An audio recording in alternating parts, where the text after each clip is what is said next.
the side, and we've done that by, we had first taken these two small darts, and then we have done one continuous, and then we've found our exact center of the side. We've pinned the side and the top together until we could find that exact center. Then on that center, we've taken a 1-inch box pleat with approximately a 1/4 of an inch pleat on either side. And we've sewn those together, not whipped them like we did on the petticoat, but we've sewn them together with a 1/4 of an inch seam allowance, making sure that we are only going as far as the pleat, the back of the pleats, when we sew this together. So these are kept free, if you can see that. As I said, it's sort of like a T shape.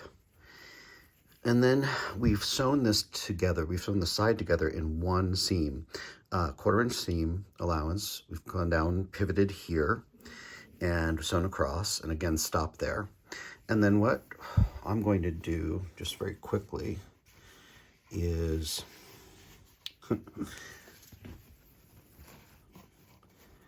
press the seam open. Now, you don't have to finish these seam allowances. This bodice is going to be lined, so you don't have to worry about that.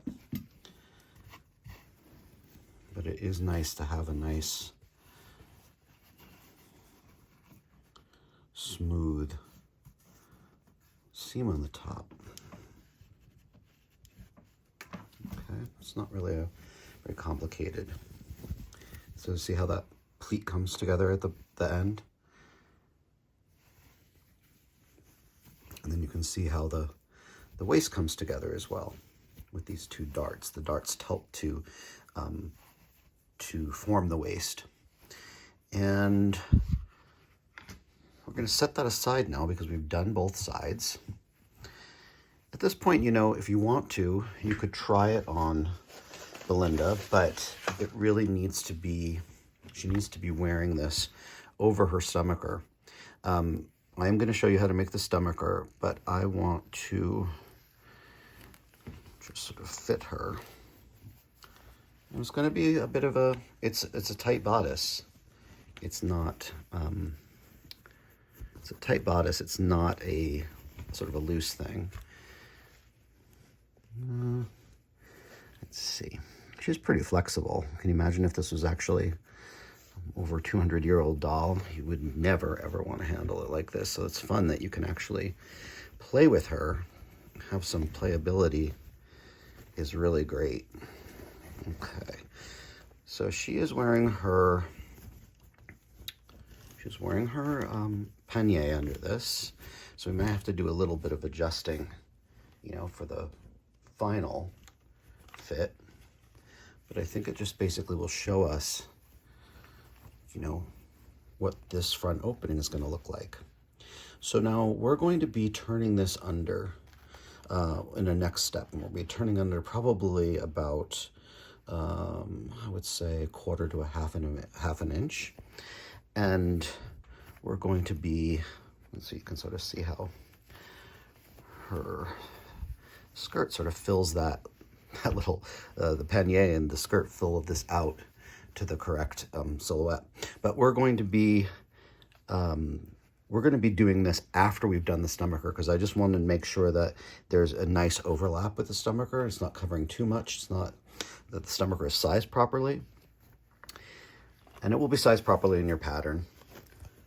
It's just, we had to adjust this a little bit because of her corset and her shift, the stays rather, and her shift add a little bit of thickness there. So we're going to set this aside. I have to really just go back and strengthen this one up, the seam up. We're going to go back and we're going to start with the sleeves. Now you're going to have pre-cut pieces in your kit that you will be cutting the sleeves out of. I would say one thing that you should know is that with the sleeves, you're going to want to have 2 mirrored sleeves. You're not going to probably have a pink embroidered motif on both of them. You're probably going to have a pink and like a darker one that has the darker burgundy accent, but you want them to be mirrored. So if you were cutting this, you'd want to see this on one side, and then you want to see something almost exactly in the same location on the other side. And some of the way I sometimes do that is by taking the fabric and by placing them and seeing if it's aligned, and I cut it that way. So I'm cutting them both at the same time, or you could cut them separately, however you want. So I'm also going to say that for the flounce, you're going to do the same thing. You're going to have pre-cut fabric. You're going to need to have a mirrored pair, and you want that mirrored pair to be as identical as possible. Again, this might be a pink flower, and this might be the burgundy flower, but that's fine. So with the sleeve, what we're going to do is we're going to cut our sleeves out. Then we're going to turn approximately 1/8 of an inch up on the bottom on the right side of the sleeve. And we're going to sew that down close to the cut edge with a running stitch. And I would suggest that if you're going to do this, make your stitches on the inside, the wrong side of the sleeve, shorter, because she's got fingers and you don't want to get them caught up in that in those stitches. So we're going to do that for both of them. And then I've already, imagine this is sewn down with right sides together. You're going to align your side seam, and you're going to sew that together with a 1/4 inch seam allowance, and you're going to press that open. And then you're going to turn it inside out, and that's what it looks like when it's turned inside out. Of course, I don't have a threaded needle. Lord, Jeffrey. Well, I won't do this now, but I'm just going to show you that we're going to need to do just a little bit of an easing stitch around the top of that sleeve cap within the seam allowance. So I probably would start about there. You'll have cut your knot, made it clean.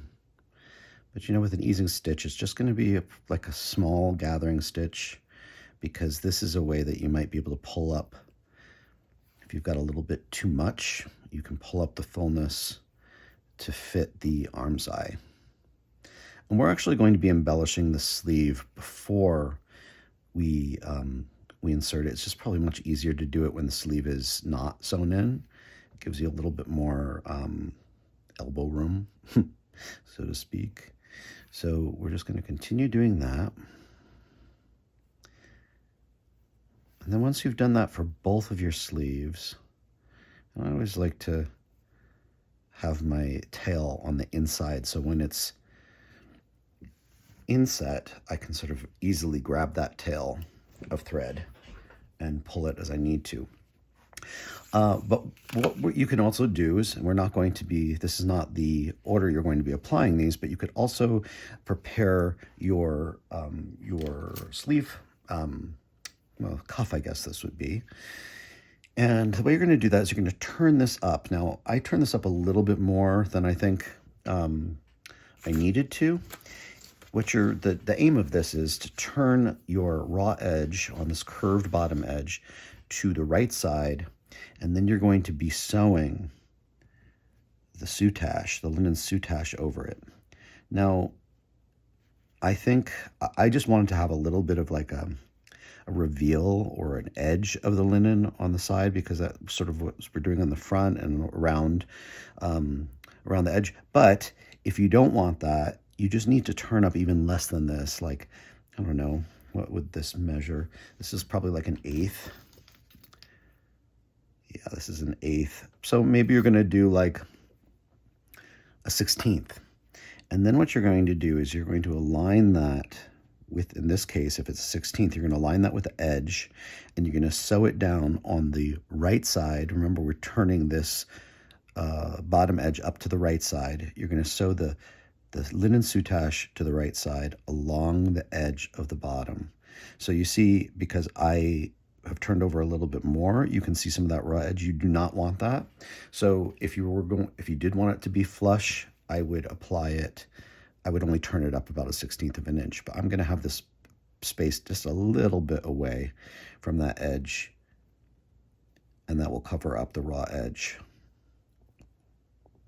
because I've turned over a little bit more. So you'll do that, and this is what it looks like when it's done. Then you'll also turn over your top edge and press that to the wrong side. This one goes to the wrong side. And then when you've done your soutache, you're going to want to leave like a little tail here. This soutache is beautiful. It frays because it's so tight, it frays when it's cut. So I would probably leave about 1/4 of an inch on either side. And then maybe I'll just show you. What you're going to do is you're going to put these right sides together and you're going to seam that short side together. You're going to clip this off. You're going to press your seams open. I don't think you need to overcast this, this seam unless you want to. And then you just make sure you press it. And then let's set that aside. Let's say those are all done. What you're going to do next is you're going to prepare what's called, I'm not sure if the English called it this, but the French used to call these engageants. I hope I'm saying that right. Engageant, I think. Like engaging, yeah. And they were ruffles that would be attached underneath the cuff or underneath the sleeve. Really just it's a beautiful sort of like feminine, provide this sort of feminine softness. But it also would be something that could be removable. So it could be laundered because your skin would be touching this. Again, they're probably not ever going to launder these fabrics with spot clean them. So you're going to have a length of lace, cotton lace in your kit. What you're going to want to do is it's a little bit too high for our purposes. So you're going to cut, and it's not going to unravel or anything because you're going to then immediately gather this up. You're going to cut your lace to about the top of these lozenge shapes. And then what you're going to do, and you've cut this to about, I think, about 9 inches, you're going to layer your pieces like so. And you can pin them. You just want it to have sort of like a tiered effect. You can pin them together. It doesn't matter if these little lozenge shapes aren't aligning. I think it actually looks kind of pretty when they're staggered a little bit.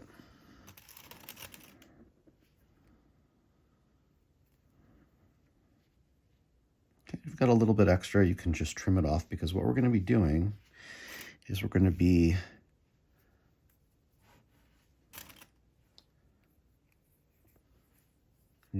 actually, since we've done this, what I think I'm going to do is since I've layered it, and how, this is about like 1/4 of an inch, I would think, I'm actually going to trim the top piece so it's even with the bottom piece.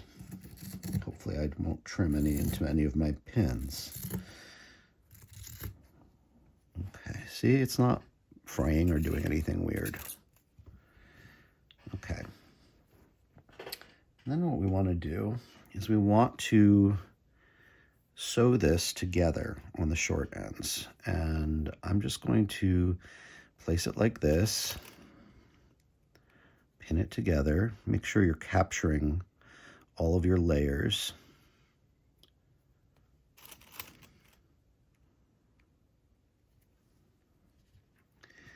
And knot this.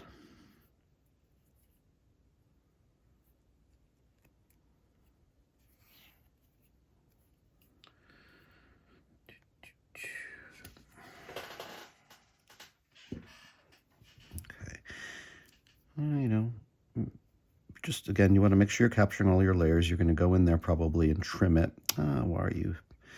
You have a little knot here? I don't think so. That's weird. There we go. The tail is long. I'm always guilty of using thread that's too long and then it knots up. But as you can see, I'm constantly having to rethread the needle.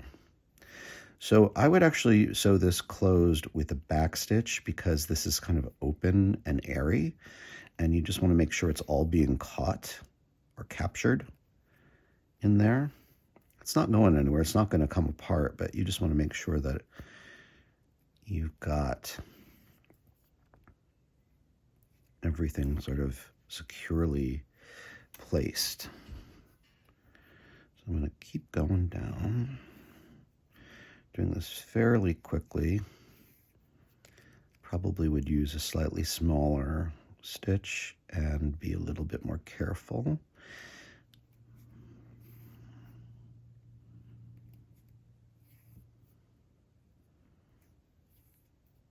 You know, I can hardly, well, I hope I will be able to retire, but I can hardly wait until I'm retired, because I will be doing this probably all day, every day, until I can't do it anymore, because it's so much enjoyable. But it is always difficult to be doing things under the clock,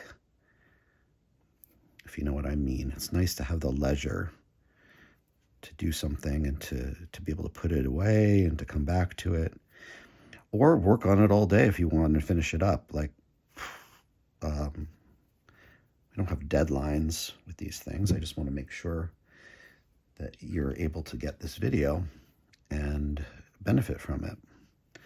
Okay, so that's kind of like, there's a lot of bulk there. So what I'm going to be doing is I'm going to be trimming just a little bit off the bottom, and I'm going to angle that into the bottom a little bit. And then it doesn't have to be exactly open on the seam. You just want to press it, get it as flat as possible. Okay, I think I've lost some pins. So we're going to turn this over. And you see, we still have that. You can't really even see where it's been joined.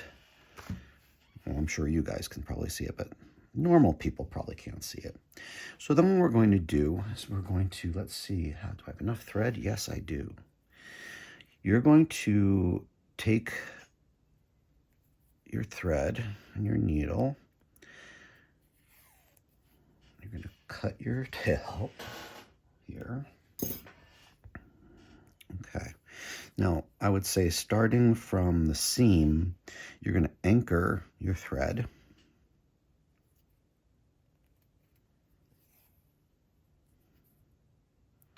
And then you're just going to gather, you're actually sewing these and you're gathering them together at the same time, if that makes sense.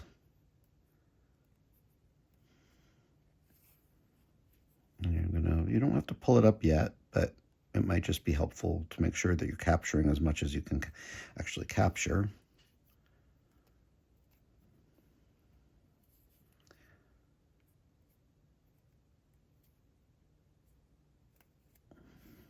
Now, if this was a smoother top edge, you probably could do this by loosely whipping it. And I'm going to show you how I do that with the cuff, because it's really a nice, it's a nice technique. And I actually think it was very popular in the, before the, I guess, mid-19th century as a way of gathering before cartridge pleating, and people were dealing with these massive, massive skirt widths and massive lengths of fabric.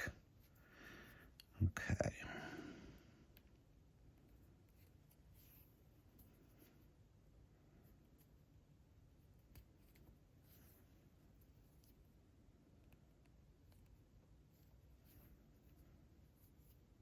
I can just hear you saying, we all know how to gather, get on to the next step. Well, I'm sure you're not like that.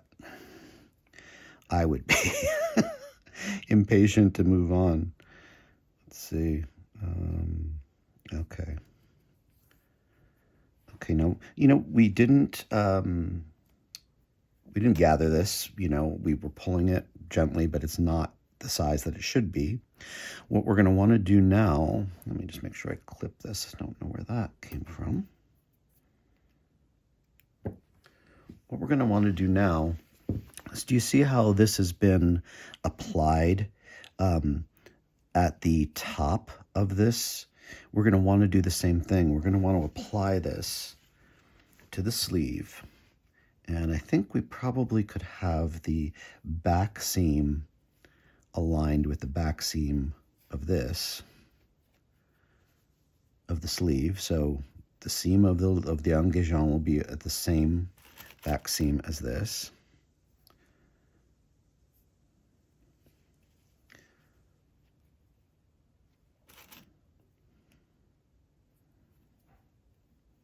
Okay, so you see there's just, it's still rather full. So what we're going to want to do, if I can do it, is we're going to want to gather that. And it doesn't seem to be, there we go, because it was pinned. Yeah, we're going to gather that up. It's going to be, you know, approximately 1/8 of an inch above that, above the finished cuff or hem of the sleeve opening. And we're just going to tie it off, and we're going to sew that down with a short running stitch. I'm not going to do that now. I'm just going to pin it and then basically show you what the next step will be.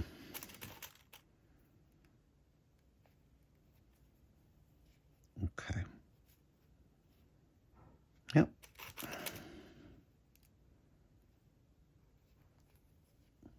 And I'm just basically doing that to make sure that it fits. Okay. I might want to distribute some of the gatherers a little bit more. I think that they're sort of caught up in one area, but okay. So imagine that this piece has already been seamed. We've seamed it together with a 1/4 inch seam allowance. We've pressed that seam open. We've trimmed it and pressed it open. We're going to gather this at the top. And I'm going to show you, well, of course I don't have anything threaded, so I'm going to take this, I'm going to borrow you, and I'm just going to show you.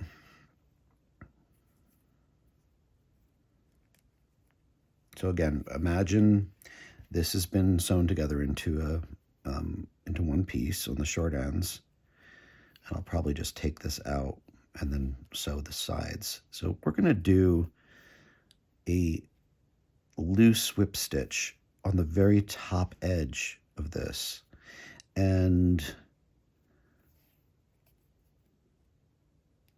the reason why we're doing the loose whip stitch is that we're going to pull it up as we're doing it. Now we're not doing this to a specific size, we're just like, it's just easier to gather a little bit as you're working with it, and we're just going to continue going around the top. You know, maybe I'll actually do the entire length. I'll go quickly.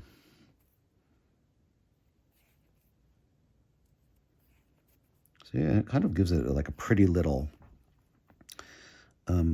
gathered edge without having to do like 2 rows of gathers, and it's a much cleaner.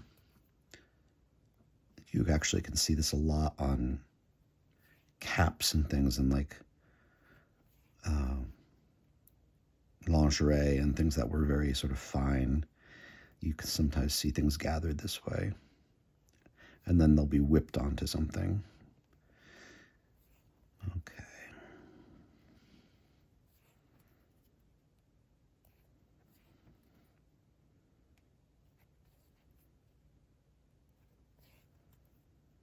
Okay, so I'm going to leave the tail on this, and again, imagine that this is been sewn into one shape. I'm going to leave a long tail on it, and then again, imagining that it is one shape, we're going to do the same thing. We're going to place this on the sleeve at the bottom of the cuff above the lace. And you know, I'm looking at this, I think what I might do, I might just cut that down a little bit more. And I think, I think I might cut that down a little more because I don't want as much of this showing. I want to be closer to the edge with the gathering. But regardless, what we're going to be doing is we're going to be doing the same thing where we are actually placing this over the sleeve.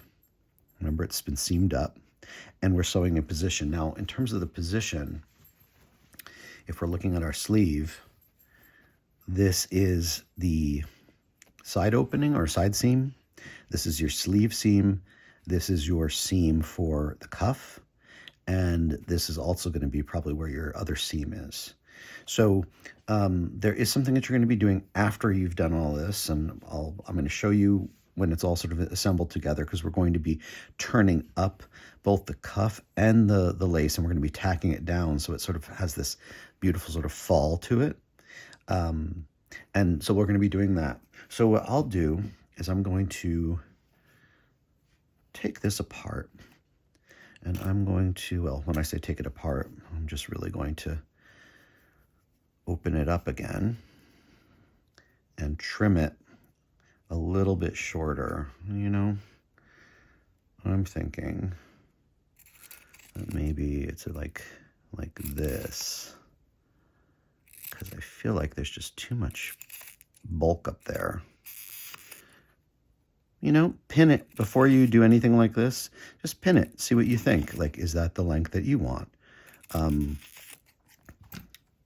know, we're going for a certain look. There's not an exact way of doing this. And then what I probably will do is I'll probably whip this at the top, because I want it to be a much tighter gather, rather than gathering it sort of the way that I had been before. And I don't need to bore you with that, but I'm going to do that, put together one sleeve, show you what those finishing touches are, and then we will insert the sleeve into the arm's eye, and I will show you how to do that. And then most likely we'll move on to the bodice lining, and then we only have like 1 or 2 steps left.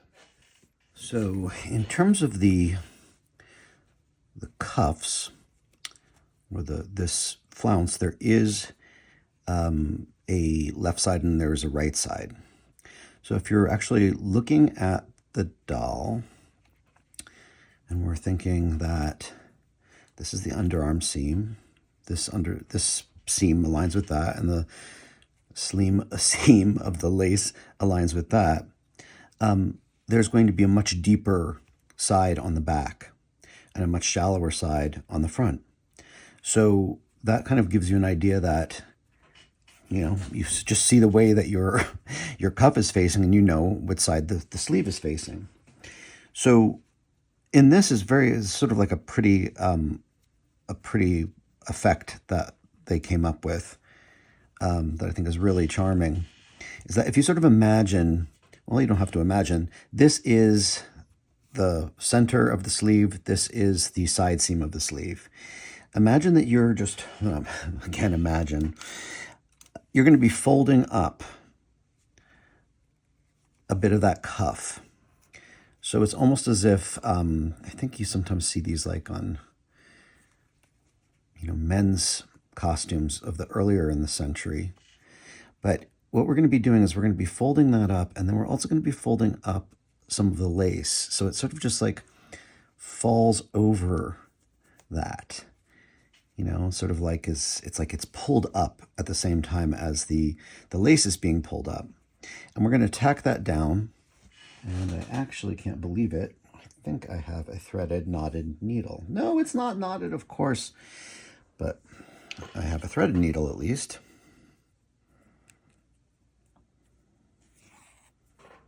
Okay, I mean, you don't have to sew this down to withstand some sort of like hurricane force winds. It's just going to be tacked down. And I'm just going to try to align that there a little bit. I'm going to hide my knot. Now, where you're tacking this down, you're going to sew a small burgundy satin ribbon bow. And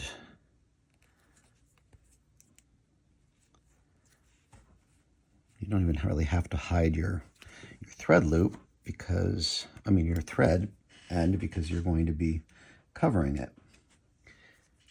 And lo and behold, I actually did knot this. So you're going to have some of this burgundy ribbon in your kit. Now, the way I make these bows, and you can do the bow in any way you really like, But this bow will not have sort of a center knot. It's about, I would say, 1.25 inches wide. And what I've done is I've taken this and I've basically sort of done like an S curve on it until it's approximately 1.25 inches wide. And I want I want the middle bow, or the top bow, or the top loop to be a little bit shorter, so I'm tucking that in a little bit more. And then what I'm going to do is I'm going to cut it. I'm not going to cut it now because I don't want to waste this ribbon, and I've already done some. But we're going to cut it, and then we're going to tuck that cut end here. Well, it's kind of hard to do when you don't cut it, but that cut end is going to be right here. And then this is what we have then. And then what I'm going to do is I'm just going to sew a gathering stitch through the center of this.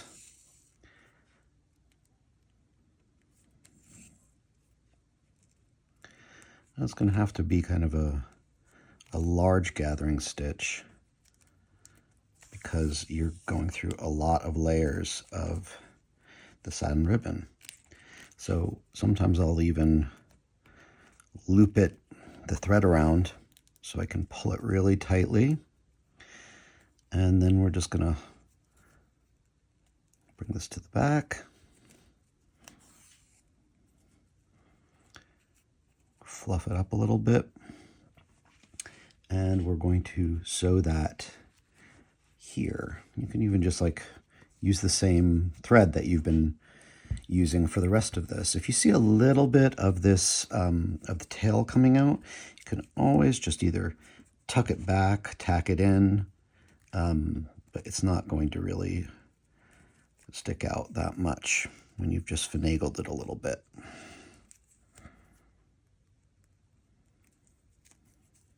Yeah, we'll fix that a little bit later.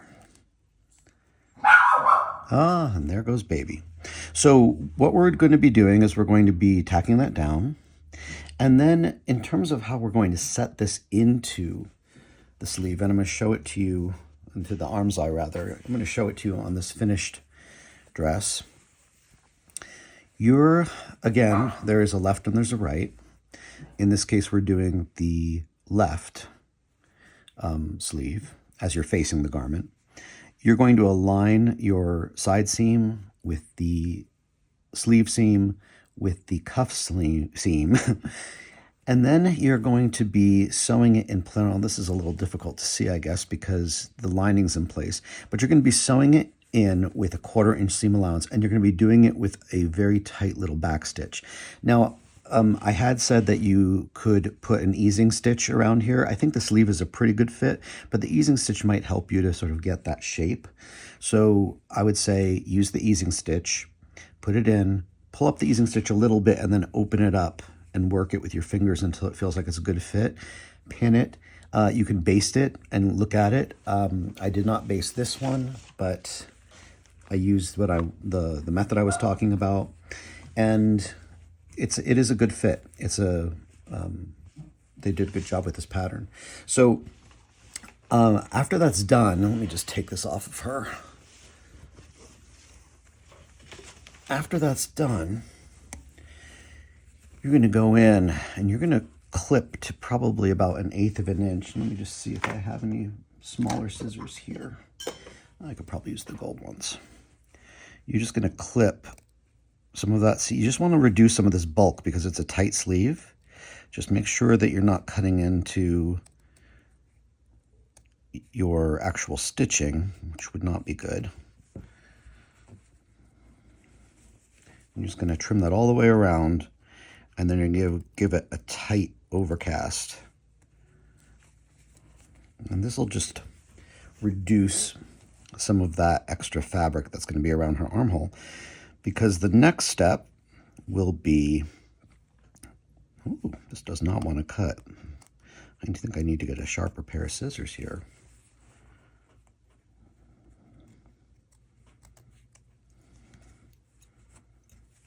You know, I can't find a single place to that sharpens scissors where I live. And I've called some of the fabric stores and asked them if they know of anybody. I wonder if there's a place you can actually send them out. See, that might actually have been too close. So we're actually going to do then, be careful as you're doing this. Use a pair of sharp scissors because then you won't be hacking at it. Then I'm just going to overcast it. I'm not going to bother you with that, but just to basically show you what our next step is, I'm going to move on to the sample garment. We are going to be making, and this is seeing a little bit of wear here because this is a sample garment, but we're going to be making a lining only for the bodice. And if you can see here, the armholes or the arm's eyes of the lining are just going to be turned under, and they're going to be stitched, hem stitched on the top. And the way this sort of comes together is it's really nice. I'm going to come back. I'm going to show you. The construction is so easy. I don't think I have to show you those steps because you'll just understand it immediately. Basically just two front pieces, one back piece, seamed at the shoulders, seamed at the sides. But what I think I'm going to do is I'm going to seam them at the shoulders. I'm going to turn this around while this is still flat, turn it in, top stitch it, then I'll close up the side seams. And then I'll show you what the next step is. So the overdress is assembled. The sleeves are in position, sewn into place, and the bows have been added. I might steam these and fluff them up a little bit. I like them to be a little, I guess, fluffier. But now what we're going to be doing is we're going to be putting our lining in. Our lining is only for the bodice, and it's pretty simple. It's front and a back, or rather a back and two fronts. And what we're going to do is we're going to sew the shoulder seams first. Then, before we close up the side, we're going to turn in about 1/8 of an inch around each armhole, and we're going to hem that down with small running stitches. Then we're going to close up our sides. We're going to iron our seam allowances open, and we're going to do the same thing that we did around the armholes with the bottom of the lining. So this is where this gets to be, again, not tricky, but just have to be careful. So we're basically going to be sewing. Let me just make sure that I've got this open. Yep. We're going to be matching our seams, and we're going to be sewing our lining to our bodice right sides together. And I'm just going to go in here. You might see some little marks on here. I'm still actually fitting things as we're doing this video, sort of trying to refine the pattern, because she actually is going to be, she has has 2 layers underneath this. Well, actually 3 layers underneath this. She's got her stays, she has her shift, and she has the stomacher. So as I'm progressing with this, I'm sort of noticing some things that need to be adjusted a little bit. You don't always have to have her wear her stays, but the stomacher is something that she should really wear as part of the costume. And the stays would be appropriate. When you're making things for dolls, I think you start to see that there's, there are things that suddenly, when they are reduced to a smaller scale, they become kind of bulky and cumbersome. But I don't think this is necessarily cumbersome. I think it's nice to have the real silhouette. So I would recommend doing it if you can, and just fit as you go.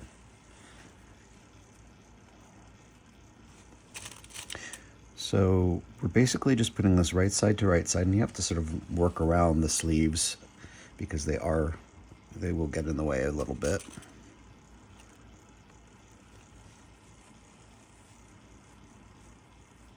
Okay.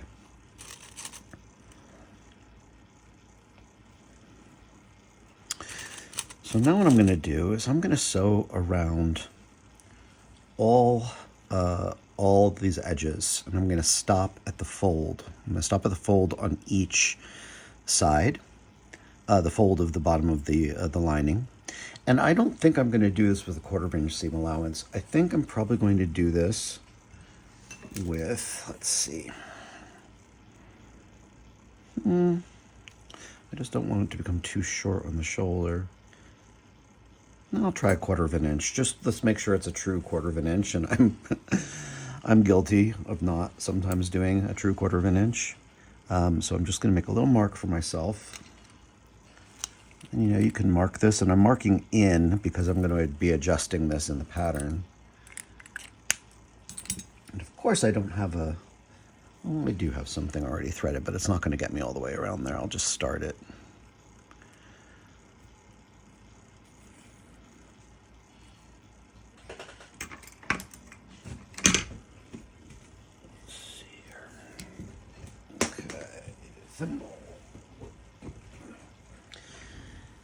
Okay, so I'm going to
probably not going to bring me all the way around, but I'll maybe at least do a little bit more. Then I'll show you what this looks like turned inside out in the finished piece. Okay, so you're just going to go all the way around, start and stop, and then we're going to clip our curves, neaten up our seam allowances if we have to. And again, this poor thing has been finagling with it, but as you can see here, we're just turning it inside out, and then we're bringing in the seam allowance on the sides, and that's what we're actually going to be hemming down on the reverse side with a slip stitch. And then we're applying the braid, the sisal or linen soutache all the way around the dress. That'll be the very last thing we do.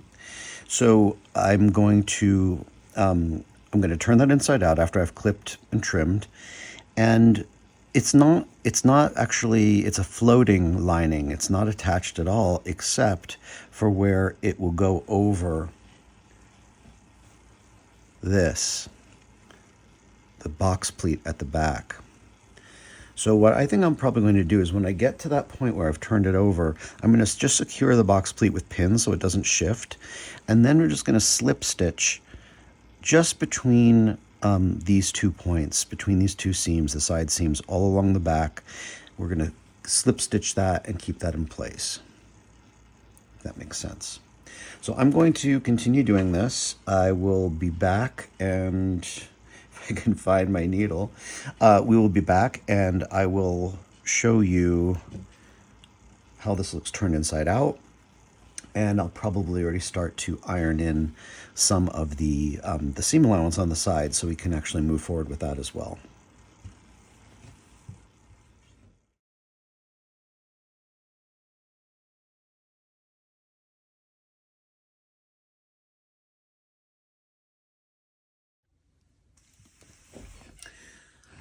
So the stomacher is made out of 3 layers, I would say. You have your outer layer, which is going to be your fabric layer, or the layer that you're going to see. You're going to have an interlayer. What you're basically going to do is you're going to take 2 pieces of regular copy paper, and I'm sure it'll be included in your kit. You're going to glue them together. I used a glue stick because I think it's just a little cleaner, a little less, wet. And then you're going to take that interlining or interlayer, and you're going to put it on or place it Let's see, maybe this makes more sense. You're going to place it in the center. So you try to have even sides on all sides of this. And then what we're going to do is we're going to press over the seam allowance. Oh, I'm making a mess here. I've got too many things. Michael said he wanted me to show you my workspace. Oh my goodness, I think you'd really be horrified if you saw it. It's just, there's not enough room for everything. Okay. So you're just going to basically iron this over this, using this as a form. It's also going to provide it with its sort of rigidity, which this garment or this item needs. And don't worry about your mitering your corners yet, or cleaning up your corners yet. We're just trying to figure out the final size of this.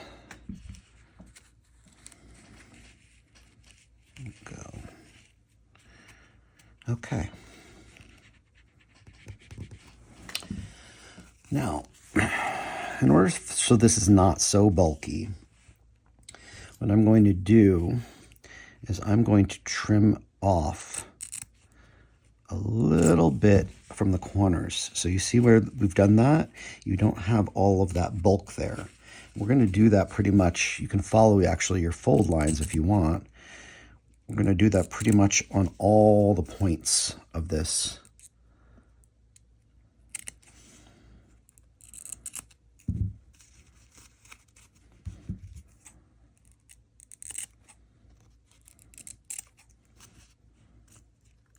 As usual, I'm going fast, but you will be going slow and you'll be very careful. Okay, so then we're going to take our glue, and again, WeHaw is really just such a wonderful glue, and we're going to apply some glue to the reverse side of that, and we're going to bring it over, and we're just going to tamp it down with our fingers. Now, in the same way you're going to be making this, this is very similar to the way you're going to be making your stays. It basically is being glued to an interlayer, and in this time period, they would have glued layers together. They would have sewn layers together. They would have done pretty much anything they could do to provide a stiff interlayer because they wanted that support. You know, it might have been layers of buckram. It might have been layers of silk that had been sewn together. They just really wanted to get as good and as a good a foundation as possible and as stiff a foundation as possible.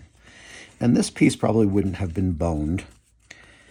It would have been relatively flexible. So when it was actually worn, it could more conform to the wearer's shape. Okay, we're just going to finish these two bits.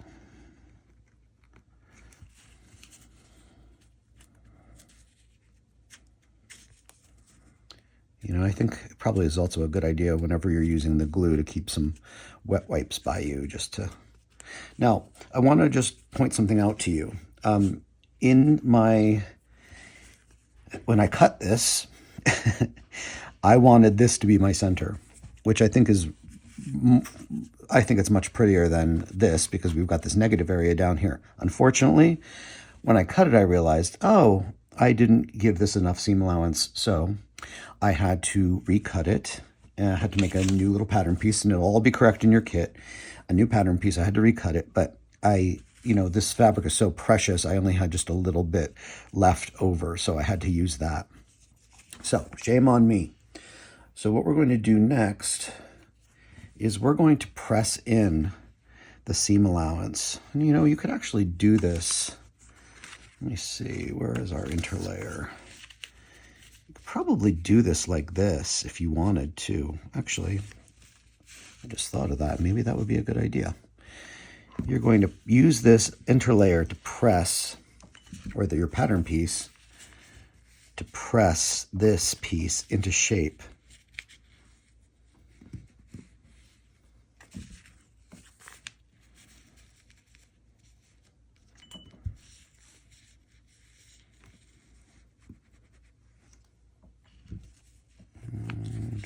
It doesn't have to be the seam allowance doesn't have to be exact on all sides, because you're basically creating something, let me get this out of the way, creating something that's going to get glued down.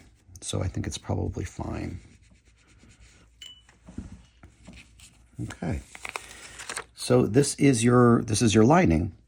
You're going to do approximately the same thing that you had done before, but don't be too concerned about it being exact on the back, because you're never really going to see these points. They're going to be behind the stomacher. So you got a little point there, and then we're probably just going to take a little miter here and bring it in. And then we're going to do the same thing. Well, let's see what this looks like. I think it probably is okay. Yeah, this is very thin material, and it's very easy to work with. Okay, so once we've got that done, we're then going to apply this to the back, and we're going to glue it down. One thing that I would recommend is that you make sure that you've got this pressed really well. I would actually use your glue stick, and this is not the glue stick you're probably going to have in your kit, or you'd be using at home, or maybe it is this Yoo-Hoo glue, which is really wonderful. See, I've been using it for a lot of things. It gets a little gunked up. So what I'm going to do is I'm just going to apply that to the back here, and I'm only applying it to the center where the paper is. And then I'm just going to take a few dots. And we're going to have to work with this fairly quickly. A few dots of this weehaw, and working from the top, I'm going to position this, get rid of that. I'm going to position this, and I'm going to, oh, baby, see something outside. And I'm going to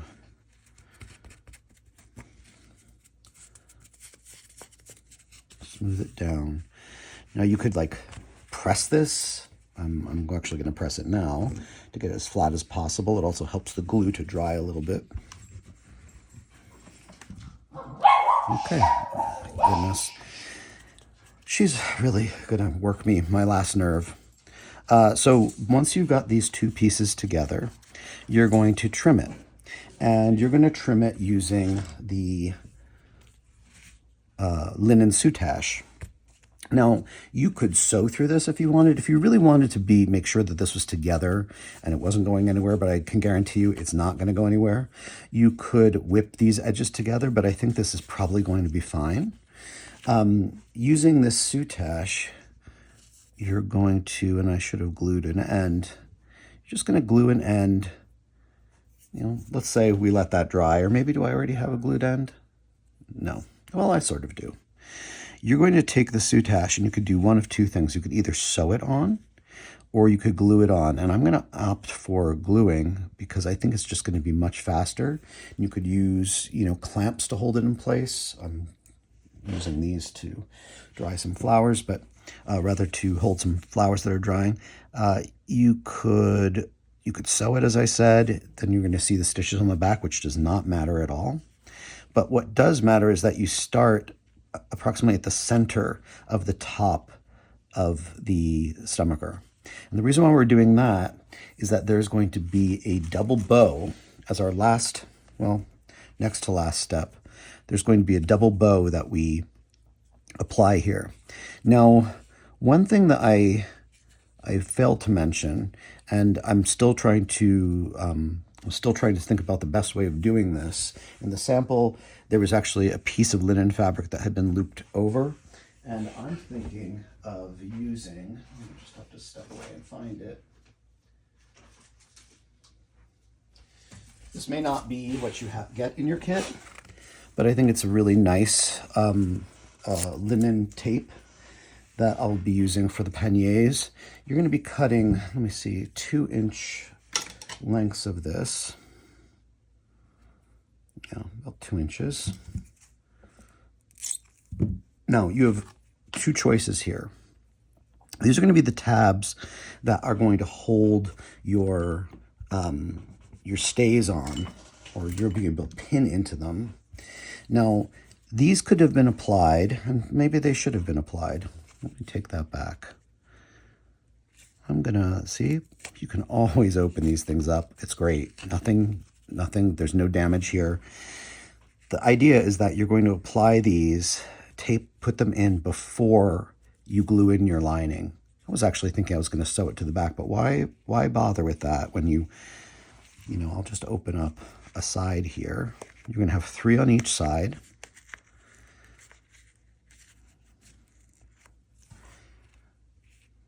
That's another great thing about Weehaw is it doesn't, when it glues, when it sets, it doesn't, when it glues, it still has a little bit of workability to it. So what I'm going to do is I'm going to have one at approximately at almost the top of this. I'm just going to apply my glue here, and I'm going to apply my glue here. They don't have to be very long tabs. And then you might want to press that in place. See, now you've got a little tab that will be used to hold the stomacher to the stays when it's installed when it's applied. Installed. I've been thinking about it's like my work speak. We do all sorts of installations, and I'm always mixing my words up. So I'm just going to do, I'll cut eventually 6 of these at 2 inches. And I'm also going to just lift this. You know, it's pretty resilient. Linen is such a great fabric. It can take a beating, but you're not going to have to do this because you're going to do it a different way like I am doing now. And, you know, you could do one side and then use that to gauge your other side.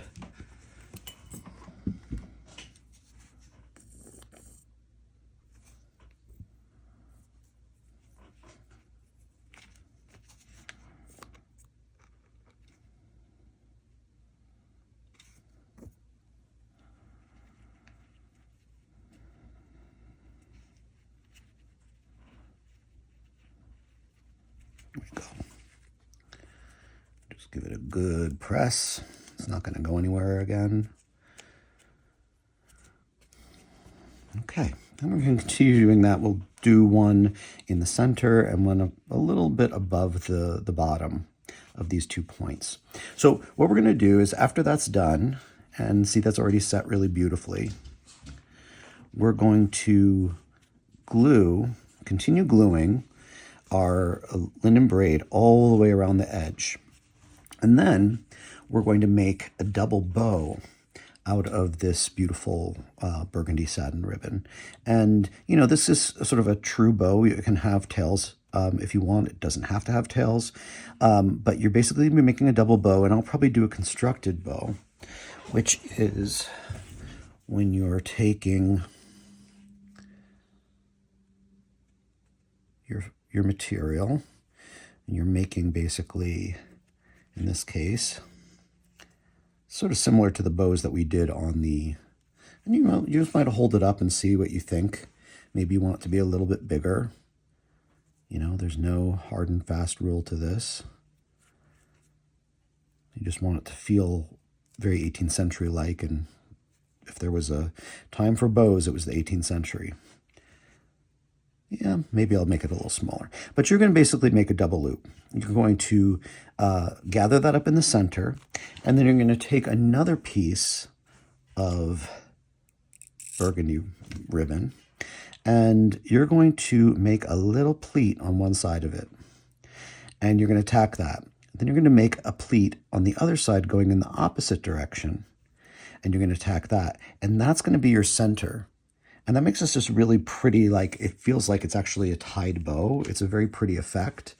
I think that you're going to like that, and you can use that for a lot of your other costumes. Now, if you wanted to have tails to that, you could also just create a little V shape.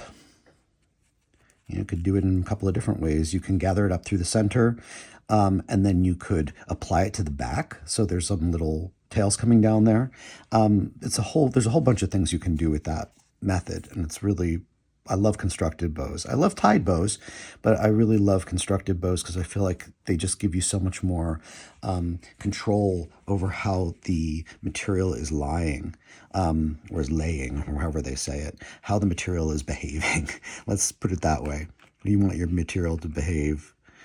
So again, you're going to have applied these before you apply your lining.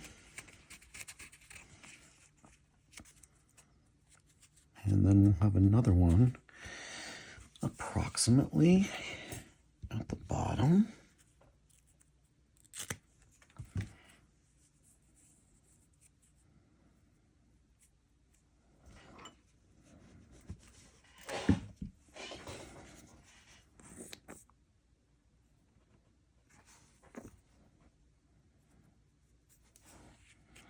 You know, you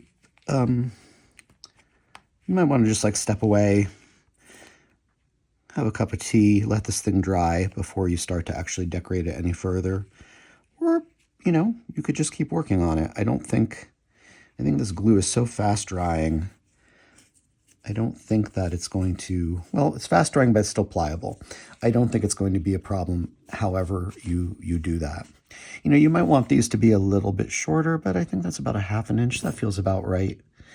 And so this is going to, once this has been embellished and we've done our bow, this is going to go on top of her stays.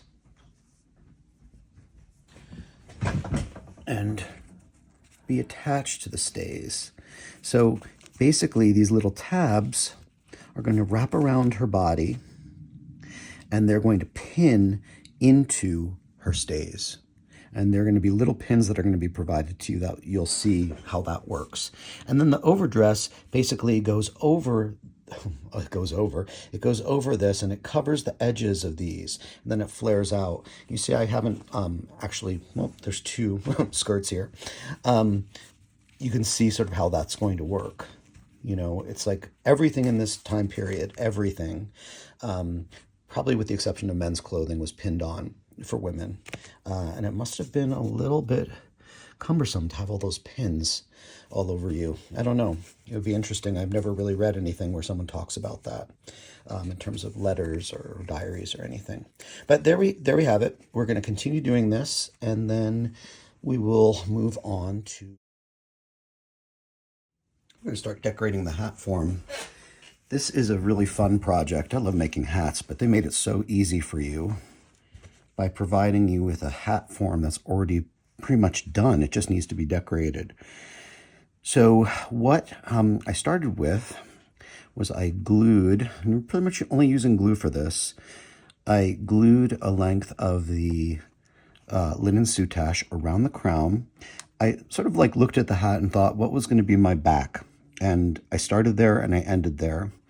Then I did about a 2.5 inch little V shape and fringed the edges of it, just to make it appear as if that's a little tie. Glued that in position. On the bottom, I created a measured out, approximately 2 inch diameter circle, and glued the linen soutache to that circle. Doesn't really matter where it ends. And then this is a little bit different. Starting at the center back, I glued the soutache to the edge. So it's not being glued on the top or the bottom, it's being glued on the edge of the hat. And if you go rather, slowly, you're going to have a really good adhesion here. Just let it dry. But it's really the WeHa has a great bond for fabric. And then started to decorate the hat with these dried blossoms and lavender that have been provided. First, I put down some sprigs of the lavender.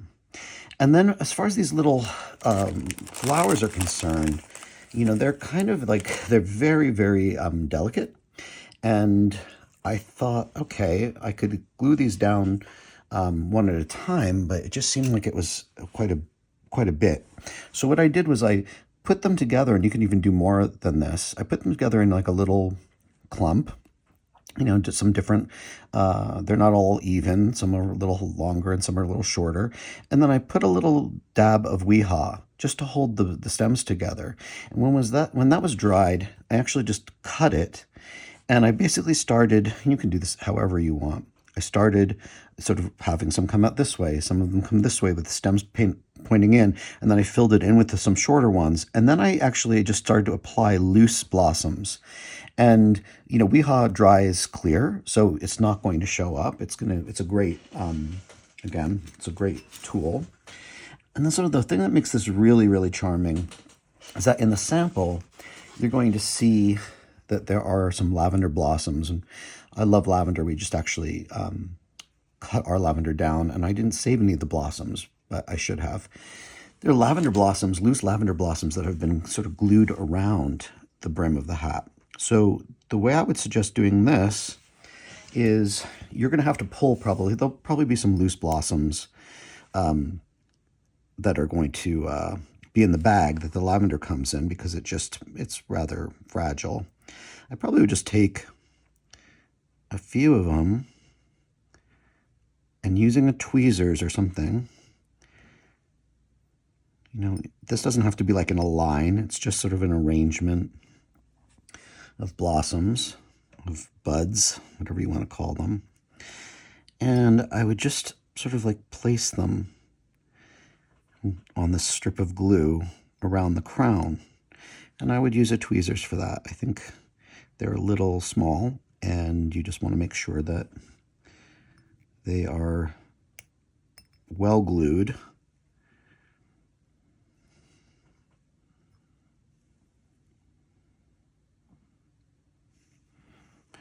You can do sort of like one layer. Let's say you want to come back and do more. You can always put another sort of little row of glue here. You can add more. It's a little fiddly, but it's kind of fun, after you've done all that sewing, your fingers are probably like really thankful that they can take a rest. At least mine are. It's just sort of like a little fanciful arrangement. And the lavender, even though it does lose its scent, it smells so good. It sort of just reminds me, I don't know why, of the 18th century, the 19th century, or, early 19th century lavender. Yeah, so, it's just basically you're sort of making this little row. But this is the last thing you're going to do. And you just continue to work your way around it. And that's pretty much it for the project. I hope that you enjoyed this. I think this could be made in so many different types of materials. Maybe not the hat. The hat is something that, the Carmel boutique sells. And they actually make these hat forms, but they sell a ton of other hat forms on the boutique site that would be really charming for Belinda. And hats were a huge, huge deal in the 18th century. Big, wide straw ones, worn over caps. Towards the end of the 18th century, probably 40 years after, 30 years after Belinda is intended to represent, they had gigantic hats, and those hats were pretty spectacular, and gigantic head coverings, and just really fanciful designs. So I'm going to keep doing this, but I really hope you enjoy this project. I would love to see what you create, how you use the pattern for other things, and, just have fun with it. Go on Pinterest and do some research on, 18th century costume and textiles, and there'll probably be a lot to inspire you. And I know the Carmel shop will have a very large variety of new fabrics and trims that are really ideal for Belinda and her time. So thank you for watching, and enjoy.